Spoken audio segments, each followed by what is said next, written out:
우리 하나님의 말씀 요한복음 1장 1절로 18절 말씀 한 절씩 교독하겠습니다. 태초에 말씀이 계시니라. 이 말씀이 하나님과 함께 계셨으니 이 말씀은 곧 하나님이시니라. 그가 태초에 하나님과 함께 계셨고 만물이 그로 말미암아 지은 바 되었으니 지은 것이 하나도 그가 없이는 된 것이 없느니라. 그 안에 생명이 있었으니 이 생명은 사람들의 빛이라. 빛이 어둠에 비추되 어둠이 깨닫지 못하더라. 하나님께로부터 보내심을 받은 사람이 있으니 그의 이름은 요한이라. 그가 증언하러 왔으니 곧 빛에 대하여 증언하고 모든 사람이 자기로 말미암아 믿게 하려 함이라.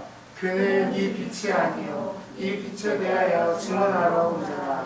참 빛 곧 세상에 와서 각 사람에게 비추는 빛이 있었나니 그가 세상에 계셨으며 세상은 그로 말미암아 지은 바 되었을 때 세상이 그를 알지 못하였고 자기 땅에 오매 자기 백성이 영접하지 아니하였으나 영접하는 자 곧 그 이름을 믿는 자들에게는 하나님의 자녀가 되는 권세를 주셨으니 이는 혈통으로나 육정으로나 사람의 뜻으로 나지 아니하고 오직 하나님께로부터 난 자들이니라.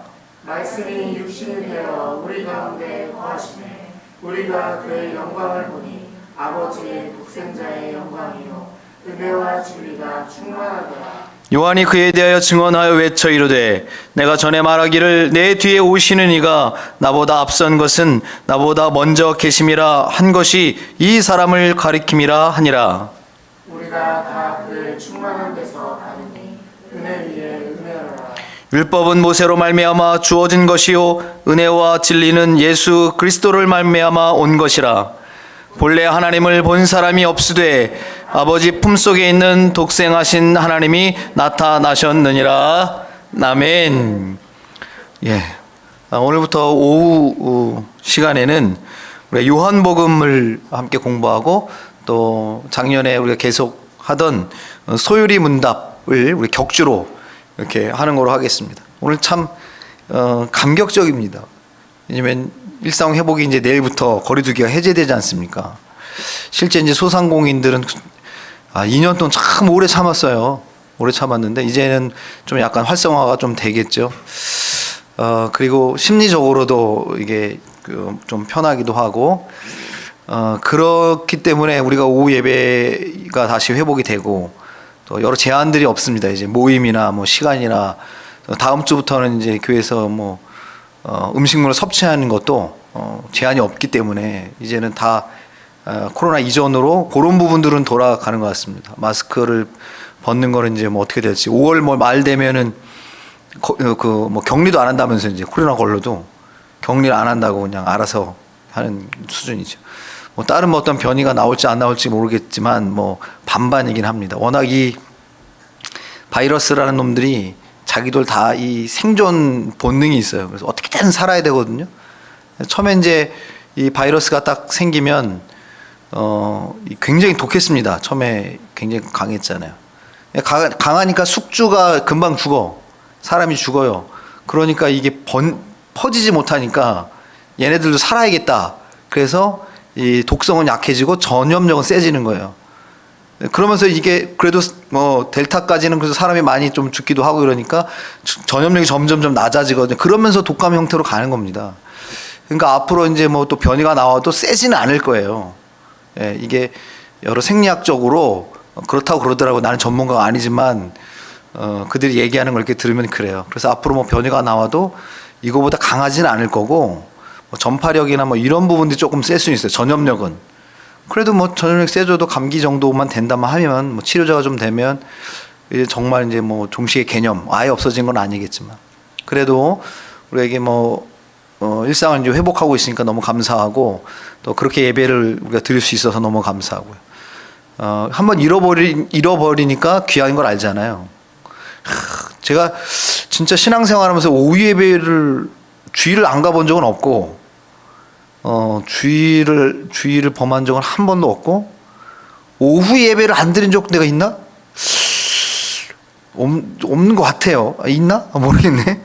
거의 뭐 기억은 잘 없는데 코로나 때문에 오후 예배를 우리가 많이 안 드렸잖아요. 그러니 이 오후 예배를 드린 게 얼마나 감격스러운지 몰라. 나만 기쁜가? 너무 감사한 거. 예, 주일을 하나님 앞에 정말 온전히 지킬 수 있다는 것이. 자, 우리가 이제 오후에 예배를 우리가 다시 이제 어떤 제한이나 압력 없이 우리가 오후 예배를 이렇게 드릴 수 있는 바로 이때 우리가 요한복음부터 다시 말씀을 나눕니다.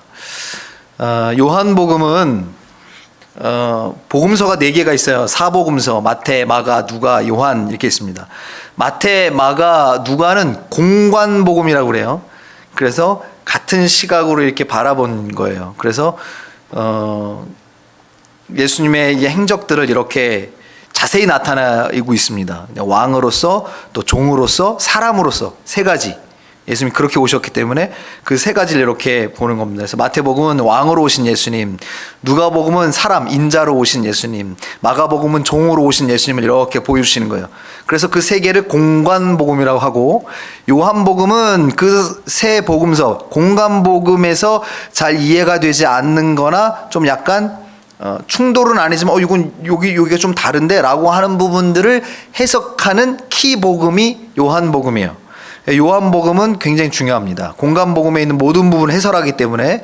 그래서 요한복음을 정말 내가 믿음 가지고 정독해서 10번을 읽고 내가 예수를 만나지 않은 적이 없다라고 말할 만큼 요한복음은 굉장히 중요한 거고, 우리나라의 그 토마스 선교사가 대동강변에 들어와서 순교를 당할 때 성경을 이렇게 물에 던지고 그 성경을 이렇게 건네주고, 자기를 목을 베던 박충곤한테 이 성경을 전해주고, 또 그 물에 던졌던 성경이 해변으로 떠올라서 그거를 주웠던 8살 최치량이라고 하는 어린아이가 그걸 받아다가 자기의 삼촌한테 이거를 갖다 주고, 그래서 그 삼촌이 그걸 읽다가 예수 믿고, 최치량이 커가지고 이제 그 여관하면서 이렇게 막 벽지에다가 얼마나 좋아 이 종이가, 이게 창호지만큼 좋잖아 이게. 그래가지고 그걸 붙이다가 거기에 보니까 벽에 요한복음이야. 그거 보고 예수 믿고. 그래서 요한복음 읽고 이렇게 놀라운 변화 역사들이 있다라는 거예요. 요한복음 굉장히 중요한 겁니다. 그러니까 부활절을 지난 기점에서 이거 일상의 회복이 되는 주일에 이 요한복음을 다룬다는 게 여러 면에서 너무 감격적인 거예요. 하나님 참 이렇게 하시는구나. 그래서 여러분, 우리가 지금 성경 통독 쭉 하고 계신데 요한복음은 이만큼 우리가 한 번쯤 강의를 하고 쭉 볼 너무도 의미가 있고 중요한 성경의 한 본문입니다. 자, 우리가 요한복음을 나눌 때 먼저 공관복음과 요한복음 4복음서로 구성되어 있는 이유가 뭘까? 왜 하나님이 굳이 예수님에 대해서 4가지 복음서를 기록하게 하셨을까? 다른 건 없거든요. 뭐 창세기도 무슨 뭐 창세기 1, 창세기 2 이런 거 없고 1층 세기, 2층 세기 이런 거 없잖아요. 창세기 그거 없어요. 그냥 근데 복음서만 4개입니다. 왜 그러냐면 성경의 핵심, 복음의 핵심, 우리의 믿음의 핵심은 예수님입니다. 그렇기 때문에 그 예수님을 누구든 이해할 수 있게 세 방면에서 예수님을 보게 만든 거예요. 세 방면에서. 그리고 그래도 잘 모르겠거든 그걸 쉽게 해설해 준 게 요한복음으로 딱 장착시켜 주신 거예요. 그러니까 누구든 어린아이든 학교를 다니지 못한 사람이든 이 성경을 읽거나 들으면 다 이해하게 되어 있습니다.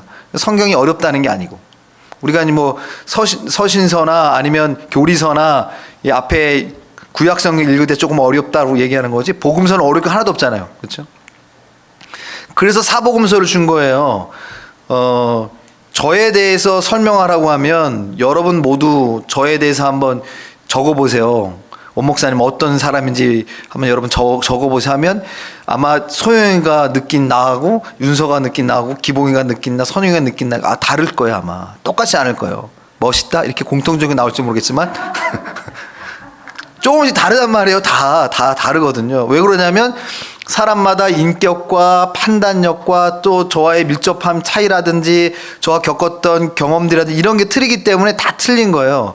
그러면 누가 맞나? 기봉이가 경험한 원목사가 맞아요. 선영이가 경험한 원목사가 맞아요. 소영이가 경험한, 윤서가 경험한 원목사가 맞아요. 누가 맞아요? 다 하면 맞아요. 그래서 예수님에 대해서 우리가 온전하게 알려면 사복음서를 다 봐야 되는 거예요. 얼마나 친절해 하나님이. 오해가 전혀 없도록 편협하게 보지 않도록 사복음서를 주셨단 말이에요. 근데 요한복음 그 모든 걸 친절하게 설명하고 있다. 그 굉장히 중요한 겁니다.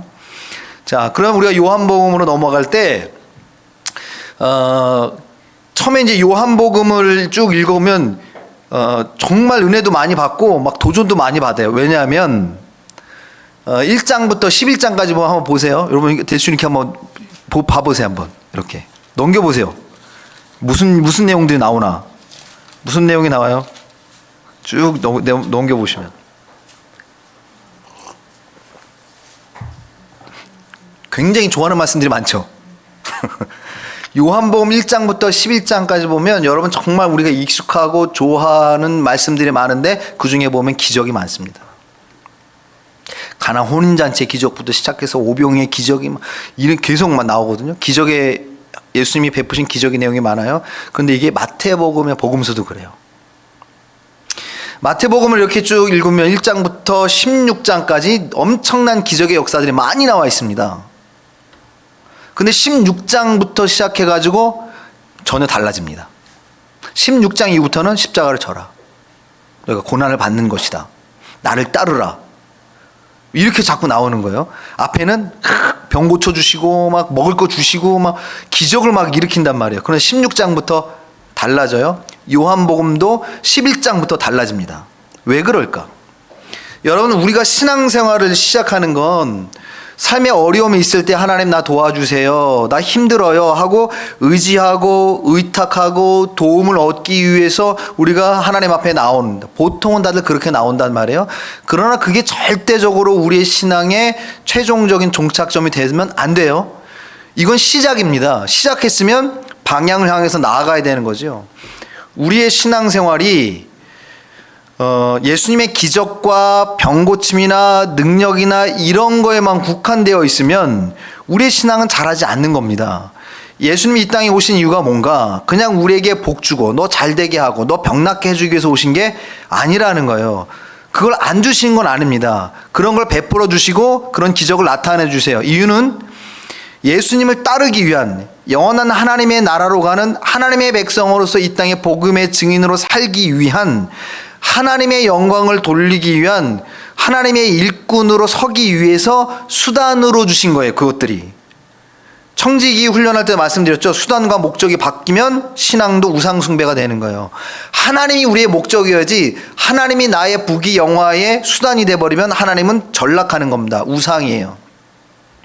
그래서 마태복음이나 요한복음도 마찬가지입니다. 그러니까 공간복음과 키복음이 요한복음도 마찬가지예요. 전면에는 우리가 너무 연약하기 때문에 그런 우리를 어린아이처럼 부르셔서 우리를 회복시키시고 치유하시고 다독이신 다음에 이제는 네가 회복됐구나. 이제는 하나님의 일꾼으로 서라라고 하는 방향을 가르치는 거예요.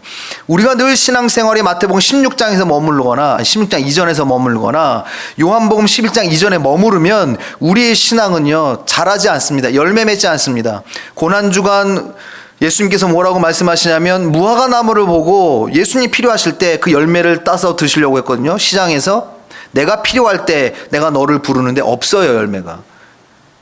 예수님이 그 무화과 나무 잎을 저주합니다. 그 다음날 싹 말라버리죠. 여러분 우리의 신앙이 이렇게 자기중심적인 신앙에서 머무르면 안 돼요. 잘하셔야 됩니다. 초창기에 하나님 도와주세요 기적을 베푸는 거 다 알아요. 예수님이 직접 가서 고쳐주셨으니까. 그럼 그런 은혜를 내가 경험했으면 이제는 자라야 됩니다.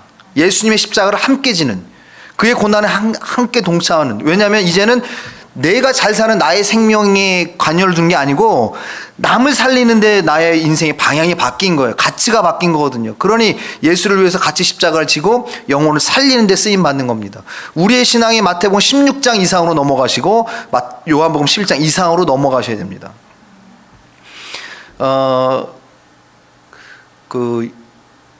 미국도 마찬가지고 유럽도 마찬가지입니다. 이게 신앙이 어느 정도 자랐었죠. 그 부흥기가 있었지 않습니까? 그런데 지금 유럽이 어떻게 됐어요? 신앙적으로 초토화됐죠. 미국은요 초토화됐습니다. 최근에 좀 회복을 했지. 영국도 이제 새로 좀 회복하고 있는 곳이 있긴 한데 좀 더디는 것 같더라고요. 그러면 하나님이 촛대를 옮겨서 다른 지역을 쓰시는 거예요. 한국, 동양의 한국을 쓰시기도 하고 지금은 네팔의 복음화가 엄청나게 이루어지기도 하고 이제 우크라이나를 통해서 아마 동유럽의 복음이 들어갈 것 같고 하나님이 이렇게 쓰십니다.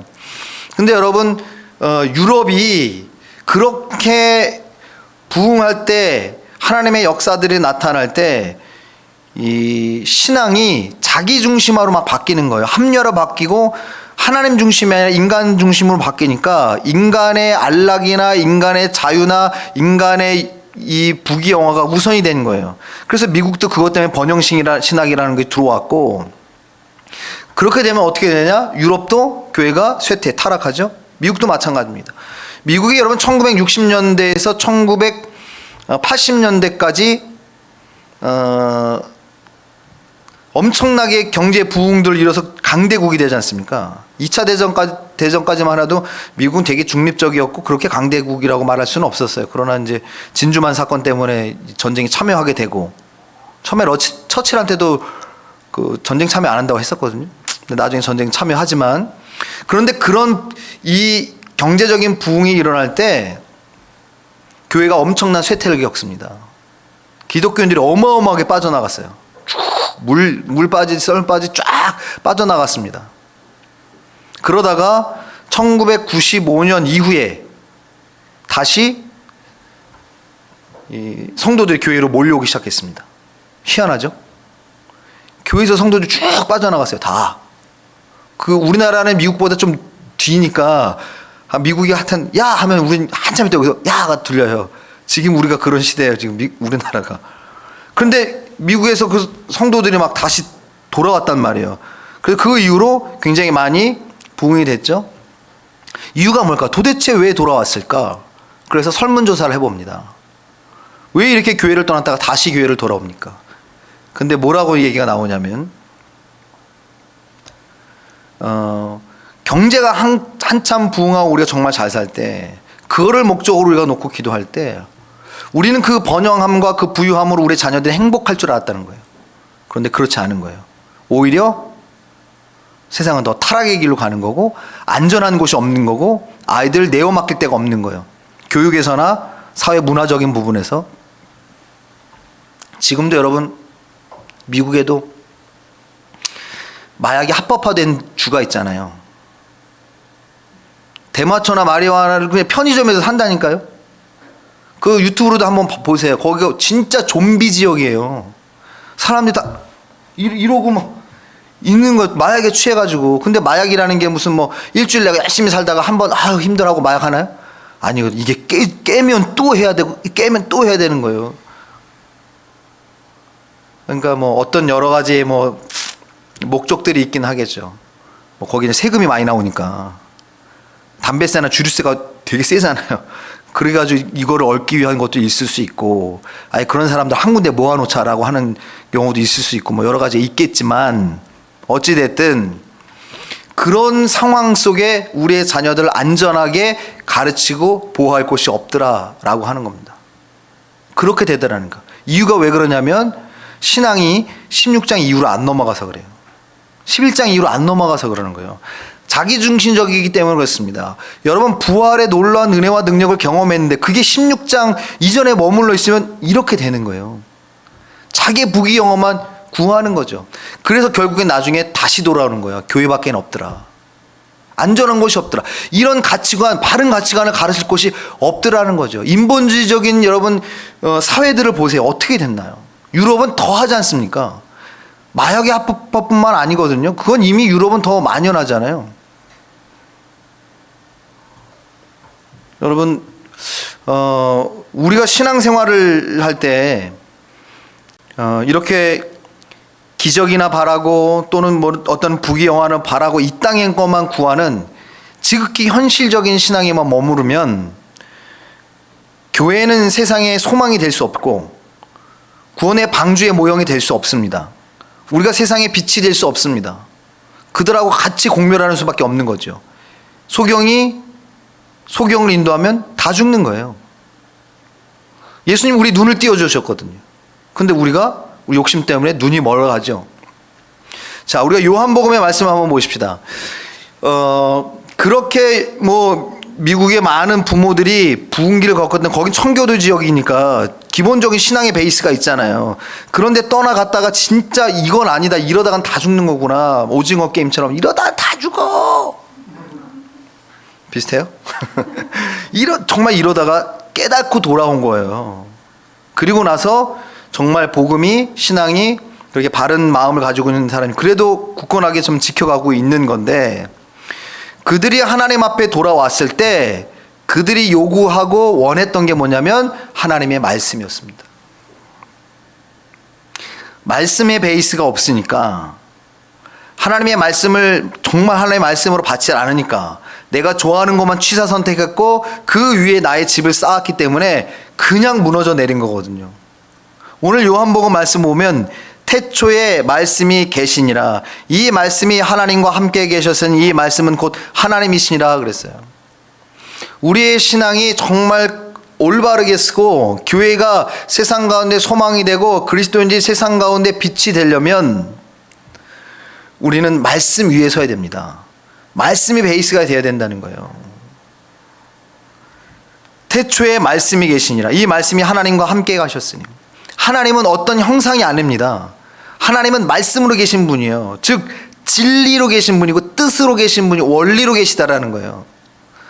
여러분, 사람도 역시 마찬가지입니다. 이런 육체로 지어져 있지만 여기에 피가 돌아야 되잖아요. 그런데 이 피가 어디서 생겼으며, 이 피가 심장으로 들어가서 온몸으로 뻗고 그 피에서 산소를 공급받아 세포가 살고, 이런 거를 누가 정하냐고요. 이런 원리들을. 사실은 사람의 몸도 원리대로 존재하는 거잖아요. 이런 거를 만들어도 이게 원리대로 존재하고 그런 규칙을 정해놓지 않으면 이건 껍데기입니다. 쓰레기예요.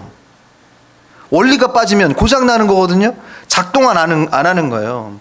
하나님이 지신 세상이나 하나님이 지신 사람도 그 하나님이 만드신 원리, 그 원리가 작동될 때에 참 사람이고 참 세상이 되는 거죠. 에덴 동산에 아담과 하와가 얼마나 행복했습니까? 부족한 거 없었잖아요. 그들은 영원히 사는 존재였단 말이죠. 그런데 하나님의 말씀이 그들에게서 떠나가니까, 그들이 하나님의 말씀을 불순종하니까, 하나님의 말씀을 듣지 않으니까 하나님과 단절이 생기고 세상이 고장났습니다. 인간도 고장났습니다. 죽음을 맞게 됐어요. 영원히 사는 존재로 지음받았는데 죽게 된 겁니다. 처음에는 안 죽었지. 죽은 사람이 없지.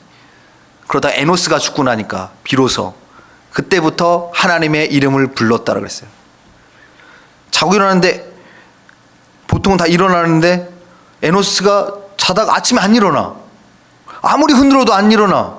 이게 어떻게 된 일이지? 안 일어나는 거예요. 그리고 시간이 지나니까 몸이 썩기 시작하는 거예요. 이제 정말 영원한 이별을 한 거죠. 그때부터 사람은 죽는 거구나 라고 하면서 하나님의 이름을 불렀다라는 겁니다. 여러분, 우리가 하나님의 말씀으로 우리의 인생을 세우지 않으면, 말씀이 기준되지 않으면, 여러분, 우리도 똑같이 유럽이나 미국 교회의 역사를 우리가 따라가는 수밖에 없는 거예요. 그렇게 된다라고 하는 거죠. 하나님의 말씀 위에 선다라고 하는 건 뭘까? 오늘 본문 말씀 보십시다. 2절 보세요. 그가 태초에 하나님과 함께 계셨고 이 말씀은 영원부터 계셨던 거, 하나님의 말씀이라는 거예요. 우리가 하나님을 보고 싶다? 성경을 보면 되는 거예요. 이 하나님입니다. 이 원리, 이 진리가 하나님인 거예요. 그 하나님께서 원리와 진리이기 때문에 어쩔 때는 형상으로 나타나요. 천사의 모습으로, 어쩔 때는 여인으로, 어쩔 때는 거렁뱅이로, 어쩔 때는 뭐 다른 사람이나 어떤 형상의 모습으로 나타나기도 하고, 예수님 몸을 입고, 사람의 몸을 입고 이 땅에 오시기도 하죠.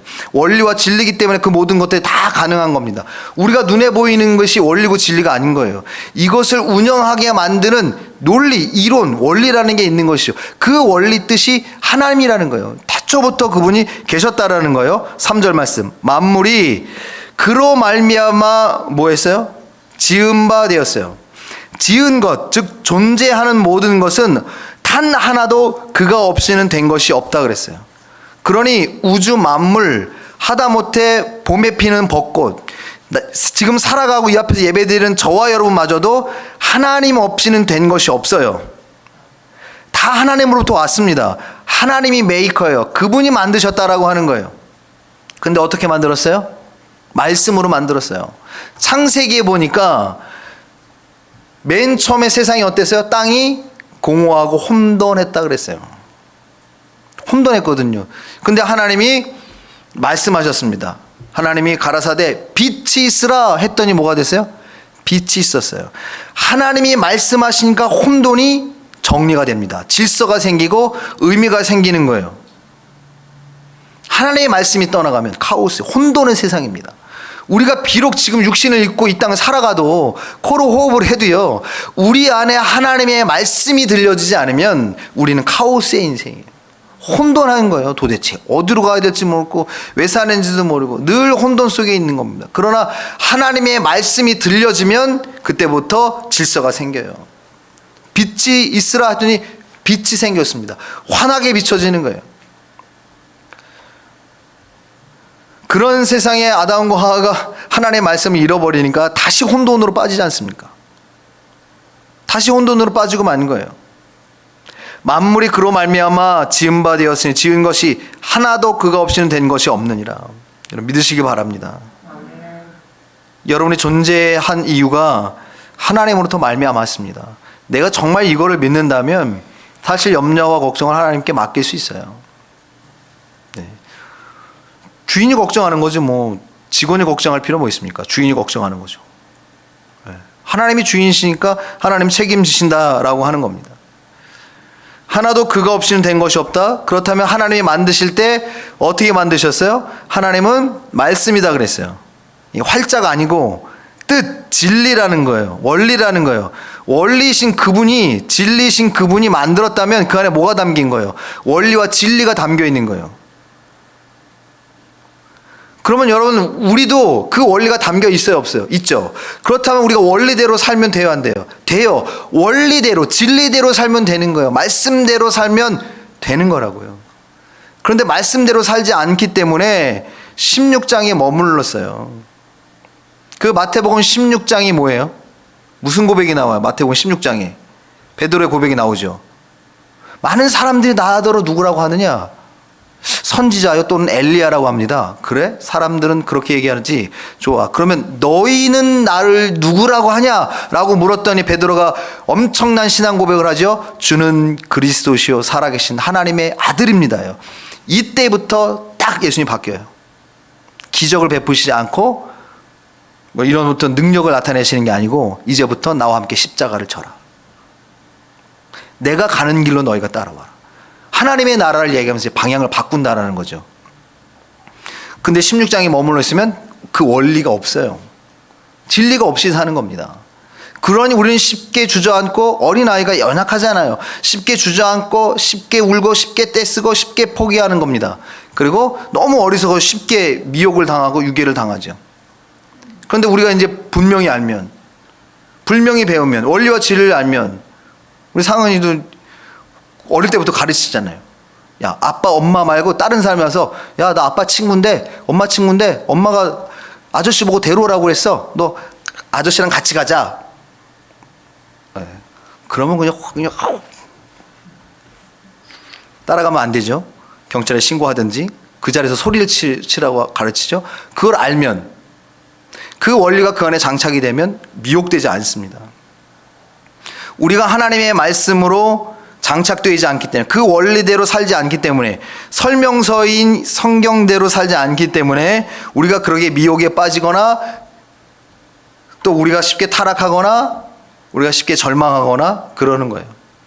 그런데 하나님의 말씀이 내 삶 가운데 계속 들려지면 원리가 작동하기 때문에 우리가 하나님께서 지으신 온전한 모습으로 에덴 동산에 정말 아담처럼 우리가 정말 기쁘고 감사함으로 그 수십만 종의 그 동물들의 이름을 다 지어줄 만큼 지혜롭게 그렇게 살 수 있다는 거죠. 하나도 그가 없이는 된 것이 없느니라. 여러분 우리에게 내 존재뿐만 아니라 우리에게 일어나는 수많은 일들도 하나님 없이는 되는 일이 없는 줄 믿습니다.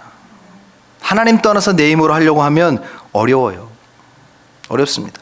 그래도 하나님이 우리를 긍휼히 여기시기 때문에 일반 원리라는 걸 적용해 두셨어요. 일반 원리. 의인이나 죄인이나 누구든 동일하게 하나님이 두시는 원리, 일반 원리, 일반 은총이에요.